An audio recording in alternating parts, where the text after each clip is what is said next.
So in today's video, I'm sharing 8 trigger words that instantly make relationship conflict worse. So in this video, I'm going to share what those 8 word phrases are and what you can say instead to support healthy communication.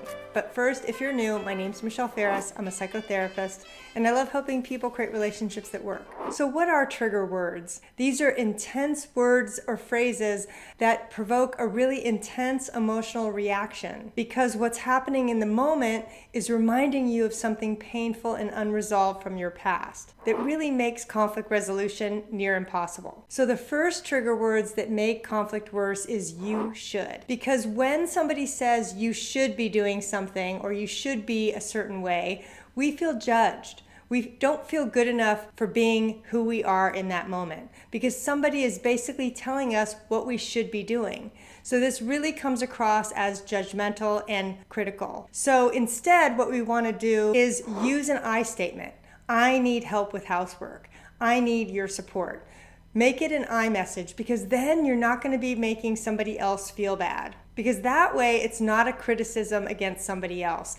And these phrases that I'm going to give you are going to help you get heard and promote healthy communication skills. So the next set of trigger words that makes relationship conflict worse is I feel attacked. And what I want you to do is I want you to think of those words as like a match that not only light up your emotional reaction, but it definitely will ignite their reaction too.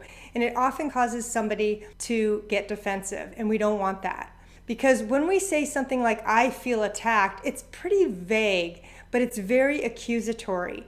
So instead, what you want to do is you want to say exactly what made you upset. I feel angry that you called me a name. I feel hurt that you didn't respond when I was trying to talk to you about something important.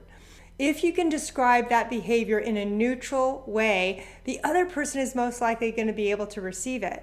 But when we say things like, I feel attacked, the other person is going to immediately jump to, I'm not attacking you, you're crazy, and the tendency to blame the other person goes up, and I don't want that for you.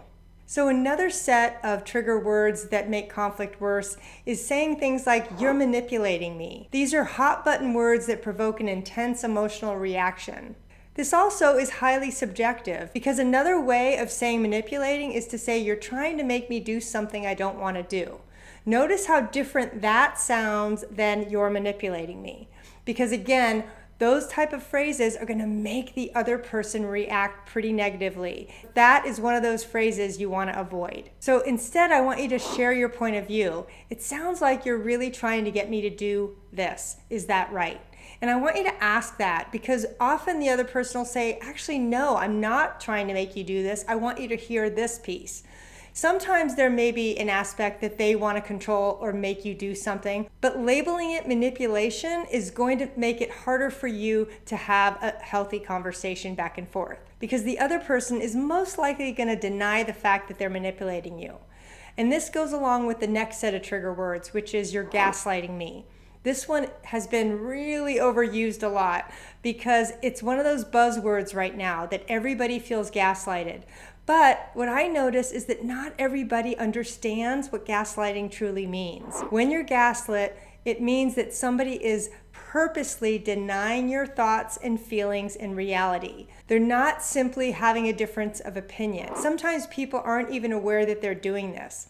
Now, if the person is narcissistic, this is going to be a very common hurtful behavior. So we don't want to assume that somebody is gaslighting us. So instead, I want you to say to them, it sounds like you're questioning how I feel or what I think, and that doesn't feel good. Are you purposely trying to make me doubt myself? I would just ask the question because again, sometimes what you're going to get back is, no, that actually wasn't my intent. And if they dodge the question or if they say, well, I think you should do exactly what I say, then your expectations should be much less and you may need to set firmer boundaries with that person. Another set of trigger words and phrases are saying things like you always or you never. Because let's face it, in the moment, somebody doesn't always do the same thing over and over again. But when there's a pattern of behavior that we've witnessed for years, it can really feel like we're just telling our truth by saying always or never. The problem is that's another match that is going to cause defensiveness and anger in that other person. So what we want to do is we want to be more careful to not make assumptions. Because when we say always or never, we're assuming that that behavior is never going to be different. And I'm going to push you here because even in my own life, I've noticed that I've said this to my husband, and there are times when he actually doesn't do the same thing. And I need to recognize that because I think that's more common than we think. But when we say somebody is always or never doing something, it's a way to prove our point and that we're right. And that usually escalates and makes a relationship conflict worse. If this is helpful, say me too in the comments. I'm really hoping you enjoy this video. Another set of trigger words is saying things like you're being too sensitive, because this feels very invalidating and it's very dismissive of how somebody is reacting. Because some people may be more sensitive than others, but they shouldn't be criticized for that. Part of when we say you're being too sensitive is we're implying that what they're feeling is bad or wrong. And that's always going to increase the conflict and make the other person feel bad. So instead, what we want to do is validate their emotions and say, you know, I get that this is really hurtful for you. Because that's going to increase your communication and your intimacy rather than thwart it. Another set of trigger words and phrases is saying things like, get over it, it's no big deal. This feels very dismissive, like what we are experiencing is bad or wrong in some way. And it also minimizes the problem, which really tends to escalate the conflict. Because when one person has a concern and the other person dismisses it, it's most likely going to contribute to an argument. It also makes the person feel bad, like what they think and what their experience is isn't a big deal and it's not important to their partner. And we want to get away from that.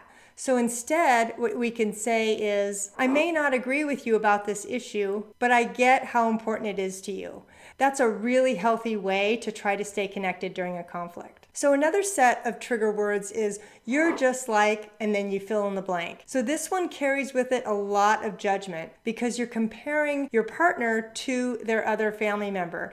And most likely that doesn't go over very well because they too have the same complaints about maybe their mother being overbearing or angry. So if they're being called the exact same thing, it can really trigger them emotionally and bring up a lot of childhood pain. And we don't want to do that because that's going to make the conflict worse. So instead, what I want you to do is focus more on their behavior that's concerning you.